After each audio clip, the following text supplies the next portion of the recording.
शाहूवाडी तालुक्यातील जिल्हा परिषद आणि पंचायत समितीच्या निवडणुकीसाठी रणधुमाळी सगळीकडे सुरू आहे। भाजपचे नेते आबासाहेब पाटील यांनी अंबर्डे जिल्हा परिषद मतदारसंघासाठी आपल्या पत्नी रजनीताई पाटील यांचा उमेदवारी अर्ज जोरदार शक्ती प्रदर्शन करत दाखल केला। त्यांनी सांगितलं की तालुक्यातील सर्व जिल्हा परिषद आणि पंचायत समिती मतदारसंघात भाजपचे उमेदवार उभे करून शाहूवाडी तालुक्यात कमळ फुलवलं जाईल। तालुक्यात आतापर्यंत आमदार कोरे व करणसिंग गायकवाड, माजी आमदार सत्यजित पाटील आणि रणवीर सिंग गायकवाड यांच्या 2 गटांच्या निवडणुका झाल्या।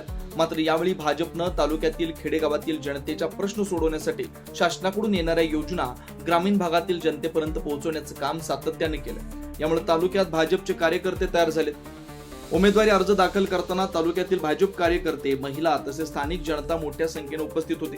आबासाहेब पाटील यांनी सांगितलं की तालुक्यातील प्रत्येक जिल्हा परिषद आणि पंचायत समिती मतदारसंघात भाजपचे उमेदवार उभे करून तालुक्यातील विकास कार्य गतिमान केलं जाईल। शाहूवाडी तालुक्यातील स्थानिक स्वराज्य संस्थांच्या निवडणुकांमध्ये भाजपच्या या महिला एंट्रीमुळे राजकीय वातावरण अधिक उत्साही झालंय। उमेदवारी अर्ज भरण्याची मुदत 1 दिवसांवर येऊन ठेपल्यामुळे तालुक्यातील सर्व पक्ष आपापल्या उमेदवारांचे अर्ज भरण्यास गडबडीत आहेत। महासत्ता लाईव्ह, शाहूवाडी, नथुराम डवरी। राज्यातील महानगरपालिकेच्या निवडणुका संपल्या।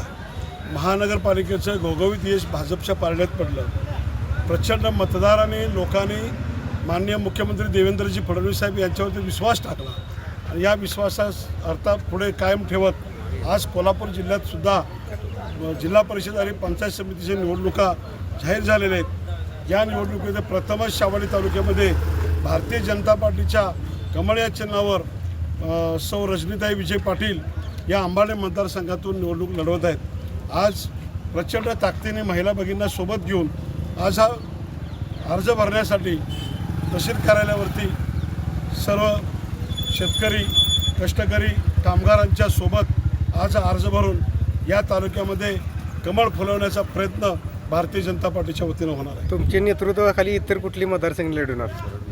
आज भाजपच्या वतीनं सरोड मतदारसंघ आहे, अंबाडे मतदारसंघ आहे आणि काही संभाव्य मतदारसंघ इच्छुक उमेदवार आमच्याकडे भरपूर आहेत।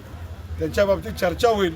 वरिष्ठांच्याकडे सर्व प्रस्ताव ठेवलेले आहेत आणि या माध्यमातून आज संध्याकाळपर्यंत कोणकोणत्या मतदारसंघात कोणकोणते उमेदवार असणार आहेत हे आम्ही तुम्हाला जाहीर करणार आहोत। अशाच ताज्या अपडेटसाठी महासत्ता न्यूजला सबस्क्राईब करा।